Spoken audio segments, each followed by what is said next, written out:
and I looked at my girl at the time. I said, we did it. There's the spark. But what I want is, you grew up in a very rough part of town. Yeah, Grew up with, West Philadelphia. Without, and I kind of want to know, like, how do you get into the music thing? How does that all go down? How do you end up in the music thing? Where does this change come back to? Like, you know what? I'm gonna put Islam first and my career after it. Well, for me, let me take you back a little bit. So one of the give us the story. You know, how'd you get your break? How'd you start making music? All right. So I'm gonna start when I was a kid up to that. The thing for me was, I'll never forget when I was in 4th grade, my mother said to me, she said, "You the man of the house." And I don't think she literally meant that. I think my mother should have been a motivational speaker, because she would just like gas me up.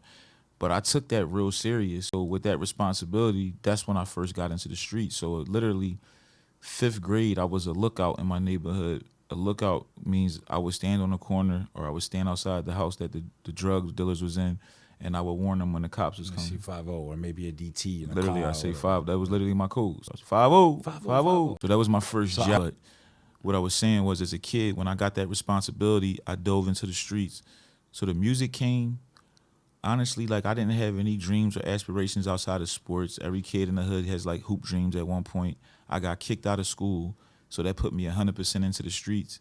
I wasn't good at the streets, bro. My heart never was into it. Like, I was not a good drug dealer. I was not a good gangster. I was not a good bad guy, because you really got to have a dark heart to do that. And coming from the mother I had, in order to be a successful gangster, you have to be heartless, and I wasn't heartless. So I knew I needed something else. And at the time, when I was like, I forget how old I was, but I got to give credit, obviously, to Freeway. He inspired me a lot, because I seen him having success. It was a song called 1-900 Hustler that was on Jay-Z's album. Freeway is from my neighborhood. So for me, like, I saw somebody from my neighborhood. He was rapping forever. It was like, yeah, whatever. Nobody really paid it too much mind. He's on a song with Jay-Z at the time when Jay-Z's like about to take over rap. So it just showed me another way.